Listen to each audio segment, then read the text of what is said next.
nombre de Jesús, venimos a tu presencia, Señor, al trono de tu gracia. Señor, con la visión de Juan el teólogo, que te vio en un trono grandísimo, donde te adoran los ángeles, los seres, las bestias, los seres humanos, todos se postran ante ti y dicen: Santo, Santo.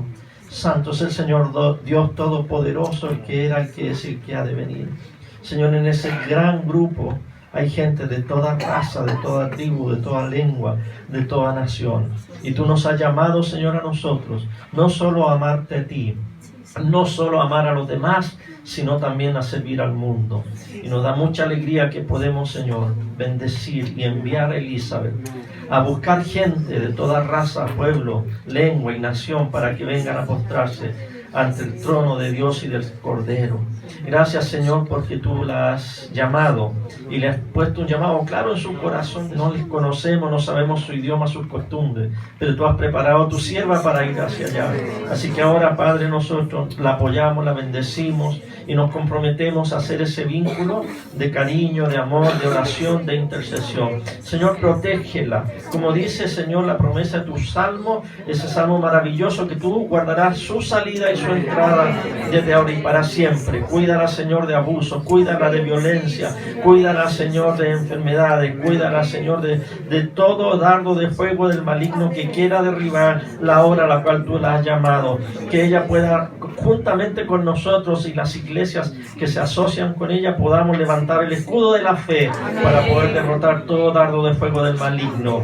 Y, Señor, tráela también con alegría cuando vuelva, Señor, a contarnos las grandes maravillas que tú hiciste en su vida. Ahora oramos también por sus padres, sus hermanos que quedan aquí, su familia, que quedan siempre con un poquito de angustia en el corazón, pero te hemos entregado a nuestros hijos a tu servicio, Señor. Así que esta oración la hacemos con mucha fe y sabiendo que tú todo lo puedes y que tú vas a traer fruto y fruto en abundancia. Señor, aprovecho que estamos orando, de orar también por Daniela, que tú la has enviado con nosotros también, atravesando naciones, viniendo de otro país acá. También cuídala y bendícela, que estos 6 meses sean para la honra y la gloria de tu nombre aquí en Santiago. A ti, Padre, a ti, Hijo, a ti, Espíritu Santo, sea toda honra, gloria y alabanza desde ahora y para siempre. Amén. Amén. El Señor está con nosotros. Amén. El Señor nos quiere hablar. ¿Está dispuesto a escuchar al Señor? Amén. Oremos entonces. Señor Jesucristo, tú extendiste tus brazos amorosos sobre el cruel madero de la cruz para abrazar a todo el mundo con tu abrazo salvador. Señor, revístenos a nosotros, tu pueblo, con tu Espíritu Santo, de tal manera que nosotros, tal como tu Hijo, también extendamos nuestras manos en amor y podamos alcanzar a aquellos que no te conocen, que puedan entender que a través de Jesucristo somos salvados. Gracias. Gracias por esa bendición. Gracias, Espíritu Santo, por estar aquí con nosotros. Háblanos. Ablanda nuestro corazón. Remueve todo aquello que nuestra mente impide que la voz de Cristo sea oída. Úsame, Señor, para tu honra y gloria. En el nombre de Jesús te lo pido. Amén.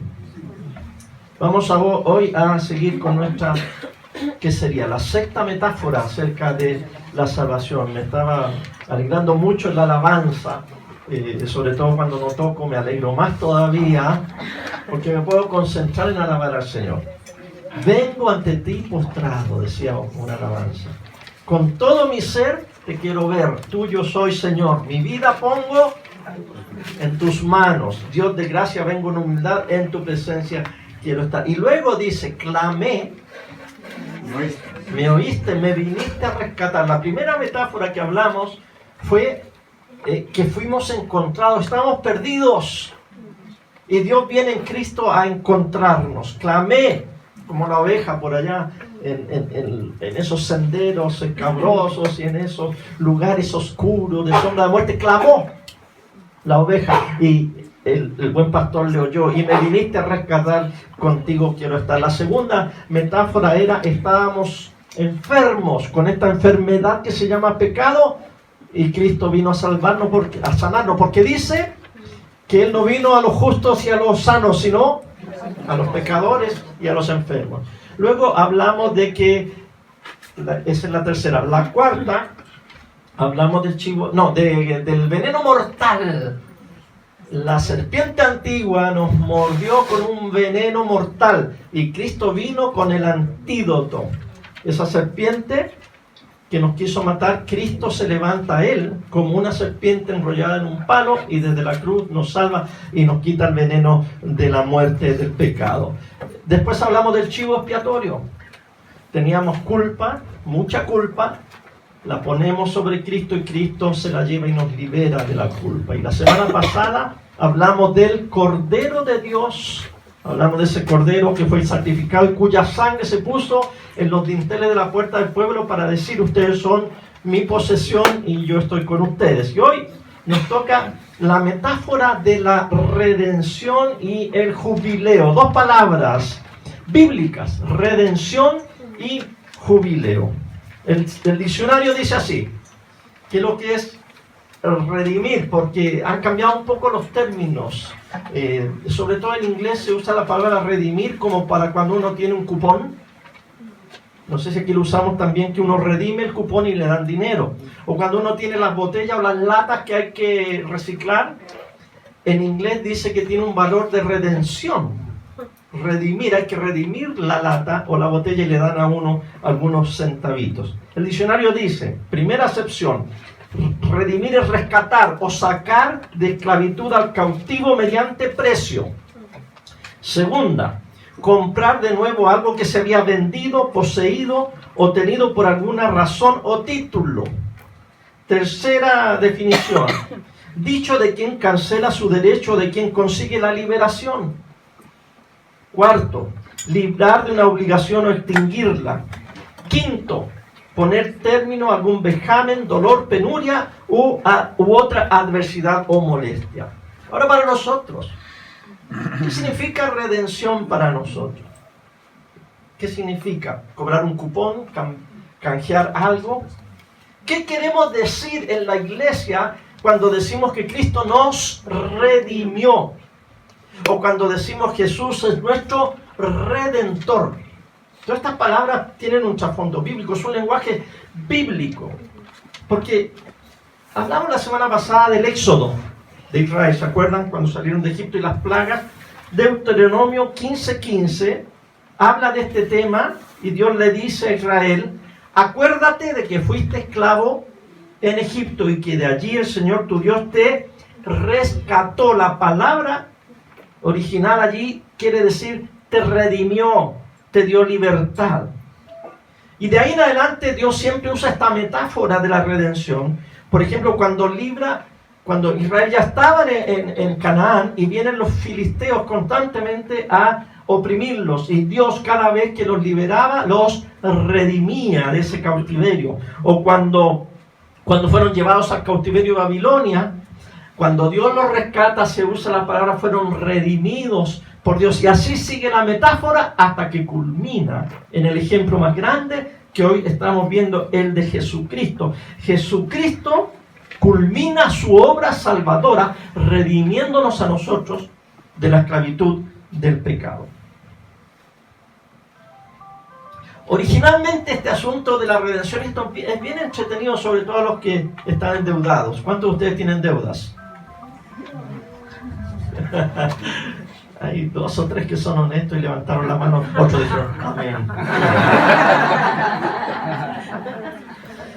Estaba hablando de eso el otro día, cómo nuestra cultura se está endeudando de una manera que no nos damos cuenta del daño que nos estamos haciendo. Y nosotros como iglesia sufrimos, porque si usted se endeuda, usted no puede ser generoso con las cosas de Dios, porque primero tiene que pagar sus deudas. Bueno, miren, si estuviéramos en el Antiguo Testamento y fuéramos del pueblo de Israel en aquellos años que gobernaba la ley de Moisés, había una ley, la ley de la redención, Levítico 25. ¿Y de qué se trataba esto? Se trataba de cuando uno tenía deuda, las deudas eran perdonadas.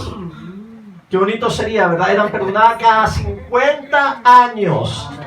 Porque resulta que cuando uno se endeuda, uno va perdiendo todo. va perdiendo todo, va perdiendo la paz, va perdiendo la tranquilidad, va perdiendo la salud. Y Dios tenía un plan. Y el plan era de que llegaba un año, el año 50, que era el año del jubileo. Y eso también vamos a hablar hoy del jubileo. Entonces, cuando uno perdía dinero, tenía deuda, tenía que dar sus herramientas, tenía que dar su cama, tenía que dar su ropa por causa de la deuda, tenía que dar su casa, y al final, cuando se quedaba sin nada, tenía que dar a sus hijas, a sus hijos como esclavos, a su esposa. A la suegra era la primera que daba, pero al final se quedaba uno solo. Y uno tenía que incluso venderse como esclavo para pagar la deuda. Pero llegaba el año 50, en que todos los esclavos que se habían vendido por deuda, sus hijos, su suegra, incluso todos, sus posesiones, sus herramientas, su casa, su parcela, todo, tenía que retornar al dueño original. Qué hermoso, ¿verdad? Qué hermoso. Sería si así fuera hoy. Así que cada año del jubileo, que era cada 50... Les tengo una mala noticia. Nunca los judíos practicaron esto. Está en la Biblia, está en la ley, en Levítico 25 está la ley de la redención, pero nunca lo hicieron. Si ustedes leen el libro de Ruth, y cuando vimos la historia se dieron cuenta de la historia de Ruth, la moabita, y allí hay un ejemplo típico de la redención, porque el asunto era así. Pero antes de eso vamos a ir a Jesús. Cuando Jesús viene y se presenta en el pueblo de Nazaret ante sus conciudadanos, porque él era de Nazaret, y entra a la sinagoga, y cuando, igual que ahora, ¿verdad? Un día de esto vamos a hacer predicar al Daniel, porque en Israel se acostumbraba, si venía una visita, decía, a la visita le toca. Y un día lo vamos a poner a él a dar la palabra aquí. Entonces Jesús llegó, él andaba predicando por muchas partes, se fue a bautizar al Jordán, fue al sur, allá a Judea, y llega a su pueblo, y llega a su sinagoga, y el jefe de la sinagoga le dice, vamos a pedirle a Jesús que lea la Escritura y que Jesús le dé una exhortación a la Escritura que nos toca hoy. Y Jesús se presenta. No sé si ustedes han visto la película Jesús basada en el libro de Lucas.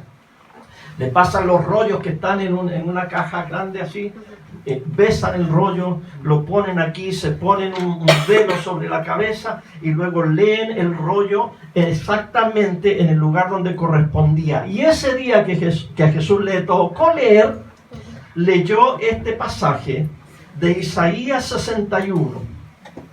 El Espíritu del Señor está sobre mí. Me ha ungido para proclamar buenas noticias a los pobres. Me ha enviado a proclamar libertad a los cautivos, a dar vista a los ciegos, a poner en libertad a los oprimidos y a proclamar el año de la buena voluntad del Señor.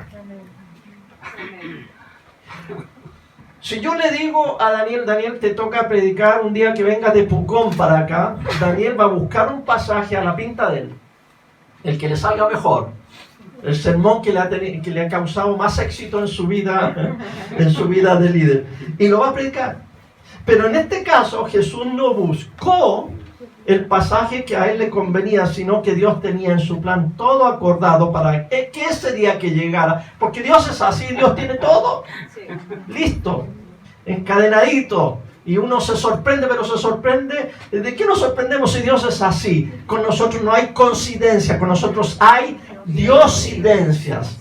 Y justo ese día que le tocó a él y que lo invitaron a predicar, surge este pasaje y luego él cierra el libro, lo besa el rollo, lo pone otra vez en la cajita, lo cierra, se saca el velo que se ponían los hombres para leer la Escritura y se sienta, porque así lo hacían en ese tiempo, para explicar la Escritura, y él dice, hoy se ha cumplido esta profecía aquí. Jesucristo es quien nos viene a redimir totalmente. El año del jubileo ha llegado. El año, otra Biblia dice, el año agradable del Señor. El jubileo es un tiempo de libertad, de redención de la deuda y de la esclavitud, la restauración de todo lo que se perdió y la recolección de los que estaban dispersos. Jesús se convierte en nuestro jubileo. Amén. Gracias, Señor. Amén. Gloria a Dios. Él llega a redimirnos. Acuérdense que Pablo dijo, habiéndose cumplido el tiempo, eso lo dice en Gálatas, Dios envió a su Hijo, nacido de mujer, en el tiempo preciso, es decir, en el año del jubileo. No creo que se hayan contado literalmente 50 años, pero el año 50, el año del jubileo, el año agradable, viene Cristo y se presenta como nuestro Salvador y Redentor. La deuda ya había durado lo suficiente. Dios dijo, basta. Pobrecitos, estos que están en el dicom celestial. ya es mucho, ya no pueden más. Enviaré a mi Hijo a redimirlos. Porque mantener la esclavitud del pecado por mucho tiempo era una carga demasiado grande. Y no solo para el individuo, sino también para la sociedad. Nosotros, aquí en Chile, usamos la palabra condonar. Condonar significa perdonar o remitir una pena de muerte, o más que nada nosotros, ya como no tenemos pena de muerte en Chile, hablamos de la deuda. Las deudas aquí en Chile se condonan. Ojalá, dicen algunos. Pero hay una cláusula legal, la condonación de la deuda. En Canadá, fíjense ustedes que ahora poco vieron cómo los estudiantes pagaban sus préstamos estudiantiles. Aquí le llamamos el crédito con aval del Estado, el CAE. Los estudiantes llegaban a tener 40 años de edad y seguían pagando el crédito de sus estudios. Así que el Estado canadiense se dio cuenta que los estudiantes no solo tenían problemas personales para poder pagar este crédito, sino que también la economía en general se afectaba por estas deudas. Así que los canadienses, el Parlamento canadiense, en un acto de jubileo, decidieron, es suficiente. It is enough. Basta. Así que todos los préstamos estudiantiles, por grandes que fueran, se condonaron después de 15 años. Tenían que pagar 15 años y no importa la deuda que quedara, se les empezó a perdonar. Y los estudiantes, ¿cómo se sintieron? Los que están aquí pagando su crédito universitario, ¿cómo se sentirían? Aliviados, contentos, y luego se energizaron los estudiantes, empezaron a trabajar con más ganas, y eso estimuló la economía y pudieron invertir. Ya empezaron a dar los diezmos. De ahí en adelante la iglesia se levantó también, porque ellos en vez de pagar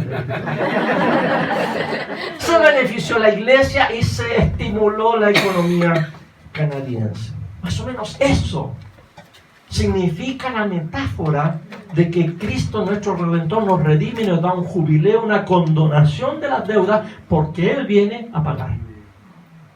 Hablemos de este término jubilarse, lo mismo que retirarse. Ustedes se han fijado que en inglés, y muchas veces el inglés invade nuestro vocabulario y de repente estamos hablando términos ingleses. Por ejemplo, en inglés no se dice que uno se jubila, en inglés se dice que uno se retira. You retire from work. Te retiras. Y los hispanos decimos nos jubilamos. ¿Hay una diferencia o es lo mismo? Yo creo que semánticamente o psicológicamente hay una diferencia. Porque cuando nosotros llegamos a la edad de que ya no tenemos que seguir trabajando, el gringo como que dice, me retiran, me sacan, me llevan para allá. Pero el hispano dice, me jubilo. La palabra júbilo es me alegro, me redimo, me llegó mi año 50, mi año agradable. Entonces nosotros tenemos que tener una actitud bien positiva acerca de la jubilación. No crean eso de que diga el viejo jubilado. No, jubilado sí, pero viejo no. Nos alegramos porque ya no tenemos esa obligación. Ahora, por favor, yo sé que ustedes hay algunos que siempre le buscan las 5 patas al gato y son bien negativos y me dicen, sí, pero con la jubilación de Google que me van a dar. No, usted no se preocupe, Dios proveerá. Amén. Pero usted jubílese, no es lo mismo que retirarse. Ahora recuerden que les conté que en la ley del jubileo de los israelitas, el jubileo se aplicaba en el peor de los casos. Es decir, que pasaban 10, 20, 30, 40 años, usted estaba en la ruina, usted sabía, porque por ejemplo ahora usted mismo puede pensar en aquella casa. El otro día estábamos hablando en el grupo en casa, en el grupo en casa de Apoquindo, los jóvenes, donde vivíamos cuando niños. Y algunos decían, yo vivía en una casa en tal y tal lugar, pero esa casa ya se vendió, era una casa hermosa, era la casa de mi infancia, y ya ahora quizás qué dueño tiene, y a veces paso y me da mucha tristeza ver en qué quedó la casa. Si fuéramos judíos y estuviéramos en la ley del jubileo, estaríamos contando los años. Faltan 5 años, faltan 4 años, faltan 3 años, y en el año 50 le devuelven esa casa, van al conservador de bienes raíces y vuelve a ponerse a nombre de la familia original. Así que eso se aplicaba en el peor de los casos, la esperanza de que iba a llegar el año del jubileo. Pero también había una cláusula de que si faltaba mucho para los años 50, un pariente podía redimirlo a uno. Se llamaba el pariente redentor. Un tipo de plata que estuviera ligado a nuestra familia y que fuera muy cercano a la familia. Él podría entonces comprar la deuda, comprar la casa, comprar el terreno otra vez y devolvérselo a la familia, al clan. Podía devolverte tu herencia o tu libertad si eras esclavo. En cualquier momento eso lo podía hacer el Goel, se dice en hebreo, el pariente redentor. Él podría devolverte a tu lugar en el clan y ponerte bajo su protección y su patrocinio. Así que en esta metáfora la redención incluye liberarse. Nos liberamos de la esclavitud, de la alienación, del alejamiento, pero también incluye la restauración de la familia, la restauración de tu apellido, la restauración de tu honor, la restauración de tu herencia. Dios asume este papel en todo el Antiguo Testamento. Él nos dice constantemente que Él es el que asumió la redención de su pueblo Israel. De la esclavitud, lo hace su pueblo, lo restaura, le restaura su honor, lo sacó de Egipto. Eran un montón de esclavos ignorantes, desordenados y cobardes. Y Dios los saca, los restaura, los redime y los hace una nación. Después vuelven a pecar, se van a Babilonia. Y en Babilonia, ahí estaban tristes, dice uno de los salmos, dice, allá en Babilonia nos pedían que cantáramos los cánticos que cantábamos en Israel. ¿Cómo vamos a cantar esos cánticos si estamos abatidos? Dicen ellos que mi lengua se pega a mi paladar. Dice, si yo me olvidare de Jerusalén. Entonces estaban en esclavitud, estaban mal. Y Dios los redime y los vuelve otra vez a la tierra de Palestina. Los restauraría a la tierra que había prometido y al pacto que habían roto. Ahora, este tema es clave, especialmente en todo el libro de Isaías. Dios prometió que redimiría a Israel a través de su agente especial. Isaías lo dice, que iba a enviar a un agente especial, se llama el siervo de Yahvé. Ese siervo lo profetiza Isaías, por ejemplo Isaías 61 que leyó Jesús en Nazaret, y hay varios otros pasajes que habla de un siervo sufriente, es decir, uno que iba a sufrir, un varón de dolores, experimentado en quebranto. Ese iba a ser el Redentor que iba a redimir a toda la humanidad. Y Él se solidarizaría con nosotros. Vendría a tomar nuestro lugar y a redimirnos. Nos sacaría de la esclavitud. Nos restauraría nuestra herencia y cumpliría su llamado original para que nosotros, tanto como Israel, fuéramos el pueblo que bendijera al mundo. ¿Y quién es ese Redentor? Por excelencia, ese Goel. Ese es Jesucristo nuestro Señor. Es el agente de Dios, es el siervo sufriente, es el Redentor. Ahora, en el Nuevo Testamento ya encontramos mucho más clara esta idea de la redención. Porque fíjense que ya en el Nuevo Testamento ya no es solamente la redención del pueblo de Dios, Israel, sino que ahora la redención es universal. Están incluidos en esta promesa. Todo mundo, todo pueblo, toda tribu, toda raza, toda nación, toda lengua. Esto es de alcance universal. Amén. Mire, Cristo no solo nos redime de la esclavitud humana, también nos redime de la esclavitud del pecado. Y esto es gratuitamente. Vamos a leer estos pasajes. Romanos 3:24. Somos justificados gratuitamente por su gracia, mediante la redención que proveyó Cristo Jesús. Efesios 1:7. En Él, es decir, en Jesús, tenemos la redención por medio de su sangre, el perdón de los pecados según las riquezas de su gracia. También, hermanos, somos rescatados de las consecuencias del pecado. Y la consecuencia más grande del pecado es la muerte. Romanos 8:23 y 24. Gemimos dentro de nosotros mismos mientras esperamos la adopción, la redención de nuestro cuerpo, porque con esa esperanza fuimos salvados. También somos redimidos de nuevo a la familia de Dios. No pertenecíamos a la familia de Dios. Y Él nos redime y nos injerta en la familia de Dios. Una familia que no solo está compuesta por 12 tribus, las tribus de Israel, sino por toda la humanidad. Tenemos 3 metáforas comunes del Nuevo Testamento que se pueden agregar, que están encapsuladas dentro de la redención. Aquí las escribí. La adopción, la herencia y la reconciliación. O sea, son evidentes en la parábola del hijo pródigo, en Lucas 15. Donde está, fíjese que Lucas 15 está todo el evangelio resumido en una historia. En la historia del hijo pródigo o del hijo perdido. Este hijo se pierde. Y pierde su calidad de hijo prácticamente porque le dice al padre: Padre, dame la parte de los bienes que me corresponde. En el fondo, y esto ya lo vimos en una serie de sermones, usted lo puede, los que lo están viendo por YouTube, la puede buscar aquí en la sección de sermones, el hijo pródigo. Y ustedes que se acuerdan de esta parábola, se dieron cuenta que cuando el hijo le dice al padre: dame la parte de los bienes, en el fondo le está diciendo: tú para mí vales mejor muerto que vivo. Y ya que no te quieres morir, ojalá te murieras para yo tener la herencia, dame la parte.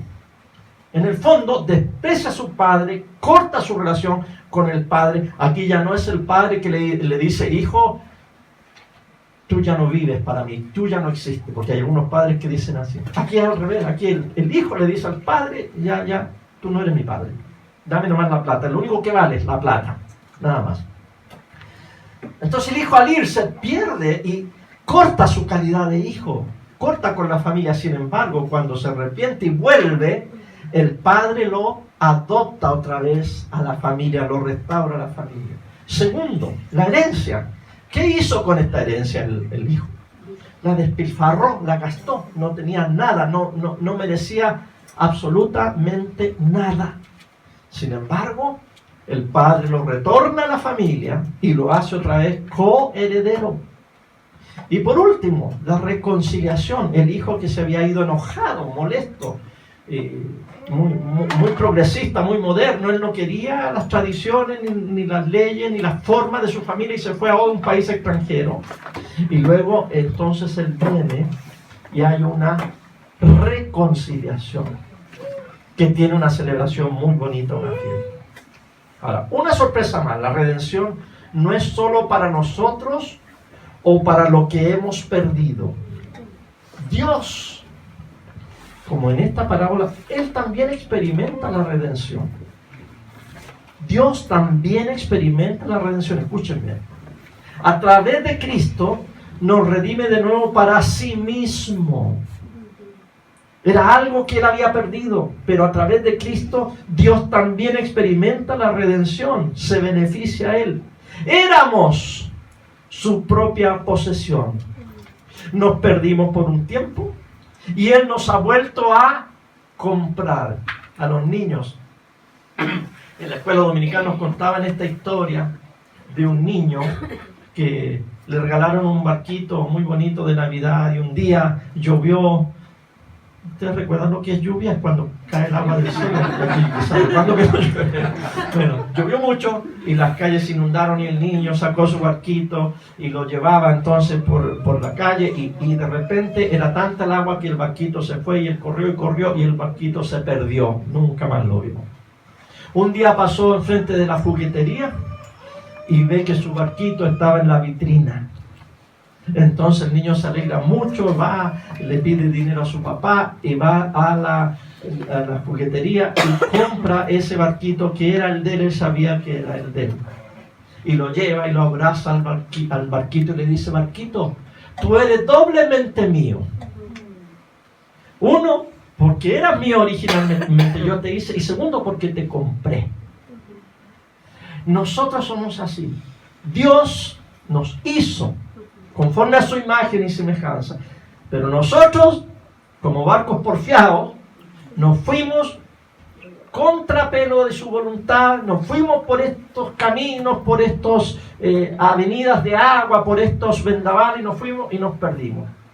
Pero un día, Cristo nos rescató, nos redimió, nos limpió, nos puso en la vitrina, y el Padre dice: te compro otra vez para mí. Y nos dice: eres doblemente mío. Uno, porque te hice, y segundo, porque yo te redimí. Así que Dios se beneficia. Porque Efesios 1:14, Pablo dice, habla de la redención final del pueblo adquirido por Dios para alabanza de su gloria. A nosotros se nos dice que el precio de esta redención es la sangre preciosa de Jesús. De hecho, Efesios 1:7 dice: en Él tenemos la redención por medio de su sangre. Y luego, 1 Corintios 6, 19 al 20, ustedes no son dueños de sí mismos, han sido comprados. El precio de ustedes ya ha sido pagado. Obviamente, no podría haber un costo mayor que la vida de Cristo. ¿Qué es lo más valioso? La vida de Cristo. No hay nada más valioso en el mundo que Cristo y su vida. Pero hay una dificultad con esta metáfora. Aquí pegamos con una pared. ¿A quién se le paga? ¿A quién le pagó Cristo? No responda, porque el próximo domingo se va a arrepentir si dice algo hoy que no es correcto. Yo sé que la mayoría que nos movemos en los círculos evangélicos o católicos, hablando mejor dicho de la teología cristiana occidental, la primera respuesta que damos es que Cristo le pagó al Padre. Decimos que el Padre estaba enojado, la ira de Dios, y alguien tenía que pagar. Pero como Dios tenía tanta misericordia de nosotros, podía haber matado y exterminado a todos. Pero entonces el Padre dice: a ver, ¿con quién me desquito? Y viene el Hijo y dice: aquí estoy yo. Ok, hijo, tú vas a tener que morir por estos pecadores, tu sangre va a pagar esta redención. Entonces manda al Hijo a morir, y que el Hijo con su sangre le está pagando al Padre. Les voy a anticipar algo: Jesús no le está pagando al Padre nada, porque el Padre no nos tenía esclavizados. El Padre Dios no era el que nos tenía cautivos a nosotros, y el Padre Dios no era el que nos tenía endeudados. Por lo tanto, el Padre no le cobra a nadie. Dios no es el equivalente metafórico del faraón. El faraón tenía al pueblo esclavizado. No, Dios no es ningún faraón. Dios no es ningún Nabucodonosor, ningún emperador malévolo. De hecho, vemos que Jesús nos compra para Dios. Escuchen bien. Jesús nos compra para Dios. No nos compra de Dios, ni nos rescata de Dios, ni le paga Jesús a su Padre por nosotros. Algunos se están rascando la cabeza y dicen: ya, esa cosa me dio un enredado el pastor. Pero ¿saben por qué les voy a dejar con esta incógnita? Porque el próximo domingo, a esta misma hora y en este mismo lugar, vamos a explicar a quién es que Jesús le paga. Apocalipsis 5, 9 y 10. Digno, y así vamos a terminar este sermón. Digno eres de tomar el libro y de abrir sus sellos, porque fuiste inmolado. Con tu sangre redimiste o compraste para Dios. Cristo compró para Dios. No le compró a Dios, no le pagó a Dios. Cristo compró para Dios, redimió para Dios gente de toda raza, lengua, pueblo y nación. Y para Dios los hiciste reyes y sacerdotes y reinarán sobre la tierra. Amén. Aleluya. Me alegra tanto cuando veo venezolanos aquí con nosotros, una mexicana que anda por allí, una mexicoamericana, unos mapuches, unos alemanes, unos croatas por ahí, unos con descendencia italiana. Mire, se cumple, y ojalá que así sea nuestra iglesia, que vamos creciendo así, de que aquí llegue gente de toda raza, lengua, pueblo y nación, porque eso es el anticipo del cielo, y que Dios los compra de todo lugar, el Hijo, para Dios lo trae y lo rescata. Así que terminamos. ¿Pero a quién le está pagando Cristo? Abordemos esta pregunta con nuestra próxima metáfora la semana que viene. Aleluya. Ahora, ¿cómo se celebra esto? Cuando uno está mal, está en deuda. Yo la otra vez fui a comprar en el edificio abajo hay una verdulería y entonces pasó una señora y compró 2 huevos y no sé, un tomate o algo así, y yo me quedé pensando, pobrecita. Y resulta que ahora yo el otro día fui a comprar 4 huevos. ¿Para qué queremos más? 2 para la nona y 2 para mí. Cómprate 3 tomates, me dijo la nona. Entonces voy y me quedo pensando, claro, cuando uno a veces no necesita o no tiene, uno compra poquito. Uno compra poquito. Pero cuando uno está liberado, cuando está redimido, cuando la deuda se pagó, cuando bueno, nosotros es porque estamos pagando algunas cosas extras que tuvimos que comprar con el cambio, pero ya después viene octubre y noviembre y no, la mesa va a estar muy llena. Voy a comprar 6 huevos. Medio 12 huevos. Bueno, mi punto es que cuando estamos en esclavitud o cuando tenemos una mentalidad de esclavo o de cautivo y cuando no hemos sido liberados, andamos así. Pero cuando el Señor nos redime, cuando el Señor se presenta como el año agradable, el del jubileo, hay gozo. Y Él mata al becerro gordo y hace un gran asado, una gran fiesta y dice, esto es porque mi hijo se había perdido y él se encontraba, estaba como muerto y ahora ya lo encontramos otra vez, así que hagamos fiesta, echemos la casa por la ventana. ¿Cómo lo hacemos nosotros hoy? Recordando a Cristo nuestro Redentor a través del pan y de la copa. Voy a invitar entonces a René que pase aquí, él nos va a guiar en nuestra fiesta semanal, tomando el vino y comiendo el pan.